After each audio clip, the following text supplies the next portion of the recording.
Bonjour à tous, c'est Axo The Gloomy Mask. Alors, première vidéo de 2022 et pas n'importe laquelle puisque nous sommes en compagnie de Pixix. Salut Pixix. Salut, j'espère que tu vas bien, Axo. Très très content d'être invité aujourd'hui sur ta chaîne.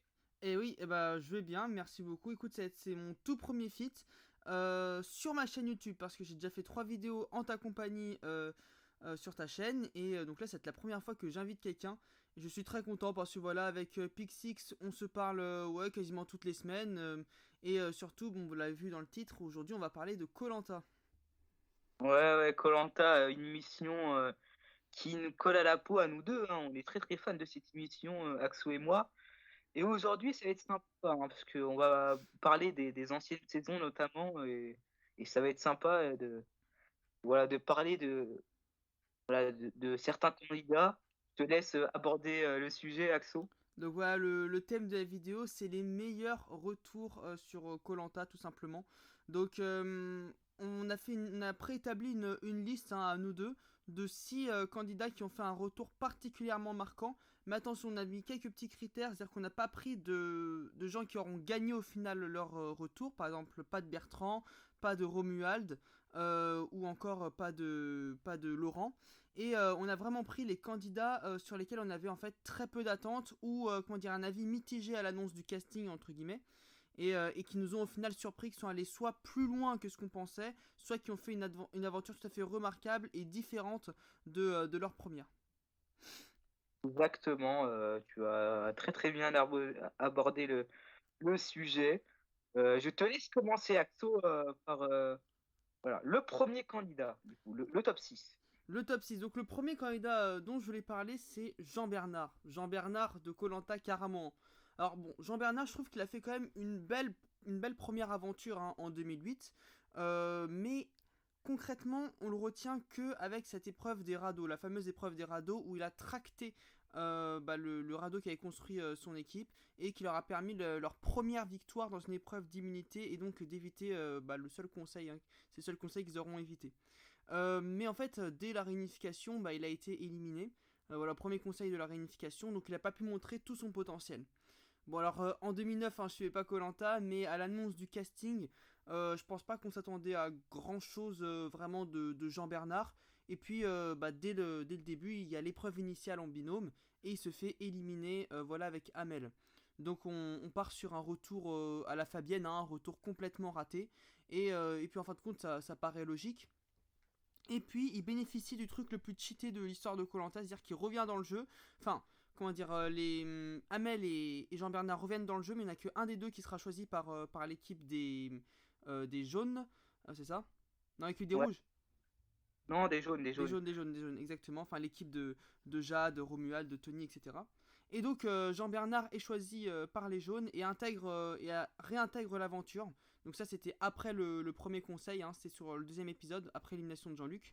Et après, il fait une aventure, écoute, tout à fait remarquable. C'est-à-dire, il n'a jamais été réellement mis en danger et il atteint l'orientation.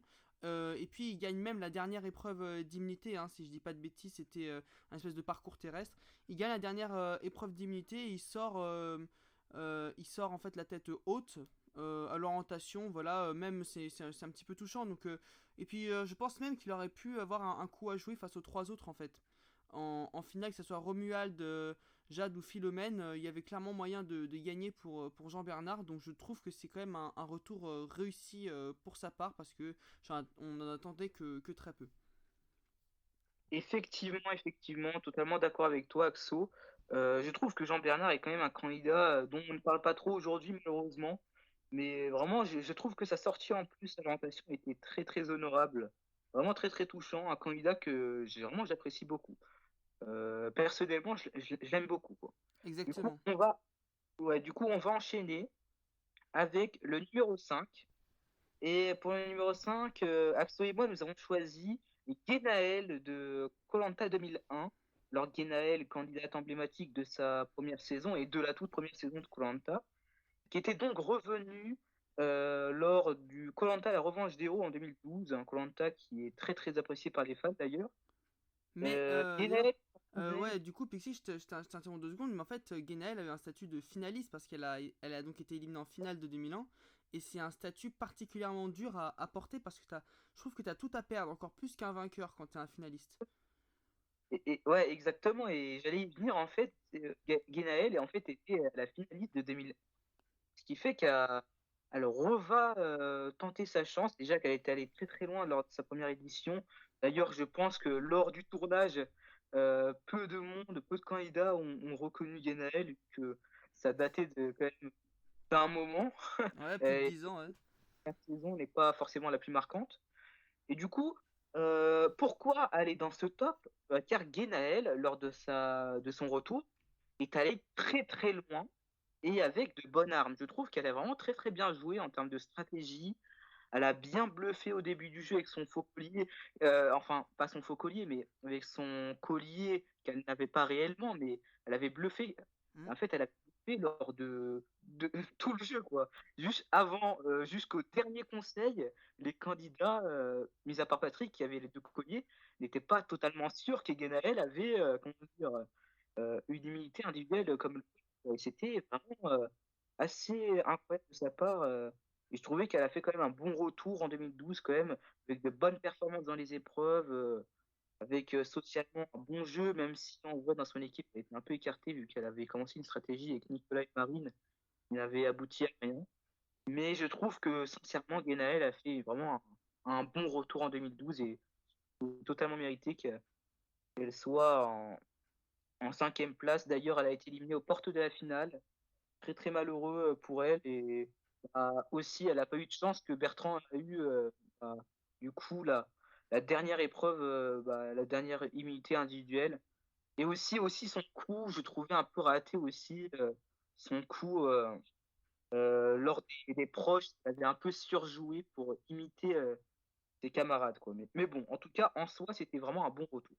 C'était un beau retour, même si elle est allée en soi moins loin que lors de sa première saison.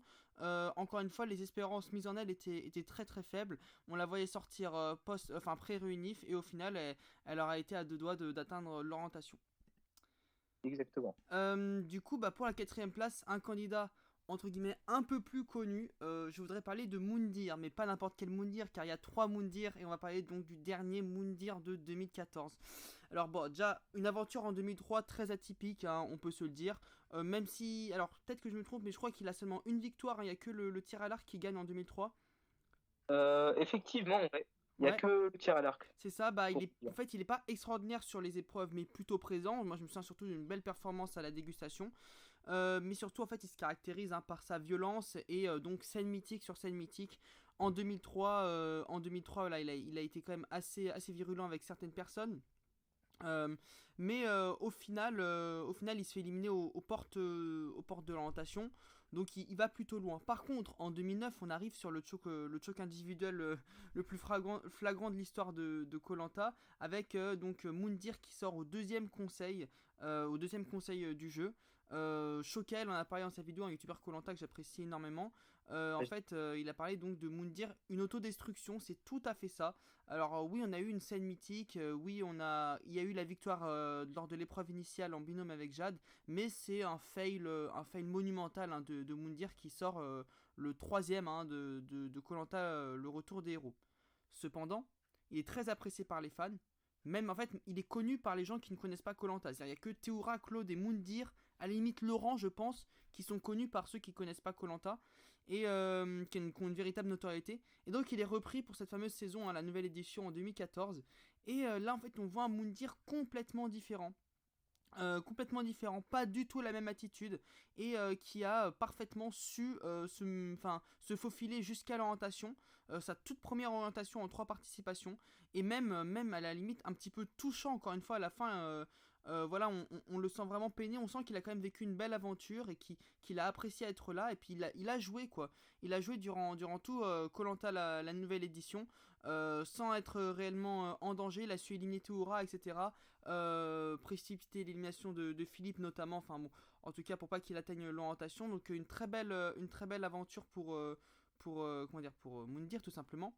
Et bah, je pense que c'est pas l'aventure de trop, hein. Là, ça a été vraiment une vraie belle note, hein, pas l'aventure de trop comme certains. On laisse Moundir sur une plutôt bonne note, je trouve. Et donc, c'est pour ça que je trouve que c'est l'un des meilleurs retours, Moundir, la nouvelle édition. Et oui, exactement, Moundir, la nouvelle édition, déjà, il était beaucoup plus touchant, beaucoup plus humain. C'est vrai que le Moundir de 2009 et de 2003, il est pas très attachant, Ouais, alors que le Moundir de 2014, vraiment, changement total. Et là, je trouve qu'il mérite quand même sa place dans ce classement pour ce changement de comportement, quand même, en- en- avec cette troisième participation, quoi. Du exactement. Du coup, on enchaîne. Je vais donc enchaîner avec le prochain candidat, à savoir un candidat. Alors, on en entendait quand même plutôt pas mal. C'est pas un candidat où on était, je pense, c'est pas une erreur de casting, loin de là. Pas du tout, surtout bah, vu le casting du Retour des héros. Ouais, ouais, voilà. C'est surtout un candidat en fait où bah, lors de sa première édition, on n'était pas fan. Voilà, j'étais pas du tout fan de ce candidat lors de sa première édition. Alors, du coup, le candidat, c'est François David, et on va parler de son retour bah, dans le retour des héros, du Encore une coup. fois, ouais. Un retour, ouais, j'ai trouvé très très marquant. Ça faisait un peu à la Grégoire, quoi. J'ai trouvé que François David, lors de cette saison, je le trouvais déjà beaucoup plus attachant, beaucoup plus. Même si en soi, dans Vanuatu, il était quand même assez attachant, mais je le trouvais un peu suiveur, un peu. J'aimais pas trop son comportement en vrai. Mais là, FD de 2009, c'est quand même des prestations incroyables dans les épreuves. Il gagne le parcours du combattant, il gagne notamment l'épreuve où ils étaient reliés, où en fait on est relié au début et au fur et à mesure qu'on continue l'épreuve, bah, on se, comment dire, on est plus liés en fait. Mm. Il a gagné notamment ces deux épreuves-là, une belle prestation lors du paresseux, vraiment un François David très très complet. Un, on pourrait même dire le héros de cette saison, le héros déchu qui a été éliminé. Bien que sorti Que plutôt tôt, penses-tu? mais en même temps on avait affaire à un packaging tellement violent, encore plus violent que Ouais, la chute d'Elodie aux armes secrètes, que si tu veux. ouais, ouais. Ah ouais, ouais, exactement, exactement. C'était l'un des plus violents, c'était pas Gonjin, mais je trouve que, bah, d'ailleurs, c'est le dernier éliminé Oui, de l'équipe rouge, hein, et être le dernier éliminé d'un Pagonjin en c'est étant vrai. le plus fort de son équipe, ça c'est fort quand même. À la Hein. Régis, à la On a- Catherine, à la Laurent, ça fait toujours un petit truc d'être éliminé le dernier d'Apagunjing. Ouais, mais c'est surtout en fait que là, c'est le plus fort en fait, parce que Ouais, souvent dans les Pagonjin, c'est genre un mec un peu plus faible, du genre à la Régis, à la Laurent de 2007, voilà qui est un ça. peu le dernier de son équipe. Souvent, les plus forts sont éliminés au début, et là, en fait, François David est le dernier de sa tribu, et je trouve ça assez marquant en vrai. Mais C'est c'est vrai. surtout ses prestations aussi, du coup. Très bien, très bien. Bah, pour notre top 3, voilà, surtout qu'il a un statut de vainqueur, hein, surtout de 2006. Dur encore une fois à assumer. Et puis, bah, globalement, Pixie, je sais pas ce que t'en penses, mais les vainqueurs, ils ont très rarement réussi leur retour, hein. Bah, en soi, il n'y a que Clémence, François David, je pense qui ont réussi leur retour. Mais, en deuxième place, on a donc Hugo, donc belle transition, un ancien vainqueur, le vainqueur de 2013 de koh Malaisie. Hein, et donc, on va parler de son retour lors de koh la légende. Ah, très très récent. Très Très très très. récent, ouais. Et donc, alors, Hugo, bon, bah, c'était un jaune à koh Malaisie. Voilà, c'est ce qu'on retient du Hugo. Non, en vrai, bon, il a fait une bonne Ouais. aventure en 2013. Mais je pense que beaucoup de fans ne le considèrent pas comme un vainqueur mémorable, quoi. C'est le vainqueur random, un petit peu, voilà, le mec normal qui gagne, plutôt bon sur les épreuves, mais pas spécialement saisissant. Euh, il est même presque oublié, hein, on va pas se mentir. Et déjà, ça m'avait étonné de le voir dans un live de Denis, mais alors le voir carrément dans un retour, Euh, c'était une grosse surprise. Mais en même temps, c'était intriguant. C'est-à-dire que Hugo, j'étais vraiment intrigué, mais je m'attendais à rien. Je me suis dit que ça allait être le premier vainqueur de tous les vainqueurs qui sont à koh la légende. Je me suis dit que ça allait être le premier à sortir, même avant Clémence ou quoi. Et bah Ouais. ça a été le cas en soi, hein, il s'est fait éliminer au premier conseil.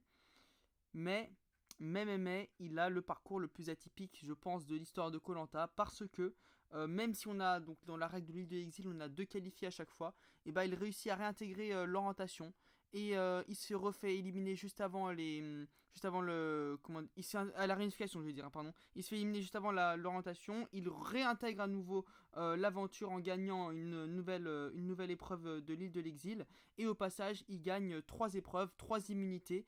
Voilà, donc il atteint même les poteaux et il gagne l'orientation. Donc c'était vraiment une très très belle performance, du très très lourd pour Hugo. Petit point négatif cependant sur son aventure, c'est qu'en fait il a été éliminé aux 2 seuls conseils auxquels il n'était pas immunisé. Donc ça prouve que quand même sans cette règle de l'île de l'exil, bon ça aurait été le premier à dégager et point barre.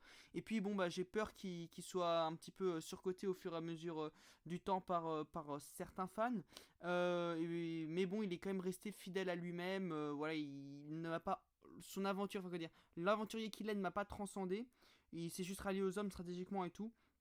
J'aurais espéré qu'il joue un peu plus à son retour, mais en soi, c'est son aventure qui est complètement folle, donc on ne peut que le mettre en deuxième place.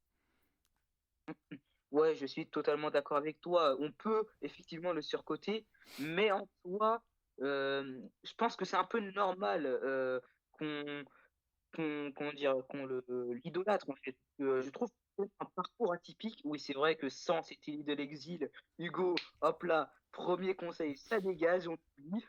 Exactement, Mais ouais. en vrai, quand même, ça fait partie du jeu. Il y avait l'île de l'exil et vraiment très très particulier. Bon, moi personnellement, quand j'ai vu qu'il était dans le All-Star, j'étais surpris, mais de fou. Mais je m'attendais pas à qu'il sorte vraiment très très au début. Moi, je pensais qu'il allait être éliminé peut-être deuxième de la réunification dans les environs, tu vois. Mais parce que je sais que il a une personnalité qui n'est pas dérangeante en fait. Oui, un passe-partout, ouais, exactement. Ouais, voilà, c'est un Ce qui passe-partout. l'a Et mené à là, la victoire en 2013, hein, c'est pour ça. bah, voilà, ce qui fait cette victoire. Et là, bah, c'est un peu le vrai gagnant, même si pour moi c'est Claude, mais je sais que la plupart des gens le voient comme vraiment le vrai gagnant de koh la légende. Et c'est compréhensible, hein, il a fait une très très belle aventure. Bon, faut le reconnaître. Faut le reconnaître, c'est vrai. Du coup, on va finir cette vidéo avec la numéro 1. C'est une femme. Axo et moi, nous avions un peu décidé dans notre classement qui est purement subjectif. J'ai oublié de le rappeler. On a oublié de le rappeler, Axo, mais c'est bon. Euh, du coup, c'est Maud de koh 2012, du coup, la revanche des héros. Alors, Maud, c'est quand même une aventure. Déjà, je pense que pour la plupart des personnes qui ont vu Maud dans ce casting, on s'imaginait quand même la voir peut-être la première à dégager de sa tribu. Ça, c'est clair. Enfin, personnellement, moi, euh, je pensais que ça allait être la première à dégager. Bon, c'est Isabelle. Je pense qu'après Isabelle, ça a dégagé Maud, hein. Mais là, je trouve qu'elle a pris confiance en soi. Elle a porté quand même la saison. Elle a tout changé le cours du jeu. La clip de Freddy, qui était censé être en finale, boum, ça se retourne contre eux. Mood change de camp et va chez les rouges et élimine un par un tous les jaunes, ce qui fait qu'elle-même devient, comment dire, un peu une rouge, ce qui fait qu'elle a atteint rapidement la finale. Et sur les poteaux, malheureusement, elle n'est pas choisie par Claude. Mais bon, je pense que logiquement, elle aurait dû être choisie. Logiquement, Mais elle aurait dû être finaliste cette saison, mais bon, pacte financier oblige. Voilà. Mais en soi, l'aventure de Maud est excellente. Elle a très très bien joué. Elle a créé notamment un blind sign très très incroyable, hein, le blind sign de Francis. Et vraiment, il faut reconnaître que Maud nous a, je pense, tous surpris. Même moi qui n'avais pas regardé 2002, même moi qui n'avais pas regardé 2002, hein, quand j'ai regardé 2012, ça m'avait un peu surpris, quoi. Je pensais qu'elle allait GRT très très rapidement vu son potentiel physique. Voilà. Juste, c'est Ouais. pour ça. Ouais. Ouais, c'est vrai qu'en plus, Maud, comment dire, en 2002, elle a été éliminée aux portes de l'orientation. Donc elle avait quand même un minimum d'expérience sur koh. Elle avait fait une aventure convenable. Après, je pense pas plus marquant que ça, mais c'est vrai qu'elle pouvait totalement être l'erreur de casting, l'aventurière qui n'a rien à faire à koh la revanche des héros, mais au final, pas du tout. Elle a su se mener jusqu'au poteau, et ce de manière assez spectaculaire. C'était clairement une grosse surprise. Voilà. Bah écoute, Pixix, ça m'a fait vraiment plaisir de faire cette petite vidéo avec toi, hein. Si je t'ai choisi, c'est pas pour rien, c'est parce que je pense que tu es le meilleur youtubeur koh FR, hein. Donc ça me fait vraiment plaisir. Et puis j'espère à très bientôt, hein, pour une nouvelle vidéo. Bah, merci à toi, Axo, de m'avoir invité pour ce feat. Ça m'a fait d'autant plus plaisir, hein. On parle assez souvent, du coup, voilà, c'était d'autant plus plaisant de parler avec toi de ces candidats avec un très très bon retour, hein. Mais voilà, ça me fait plaisir tes compliments, ça me fait, voilà, ça me va droit au cœur. Voilà. C'est normal. Et bah écoutez, à très bientôt pour une nouvelle vidéo. Ciao ciao. Salut!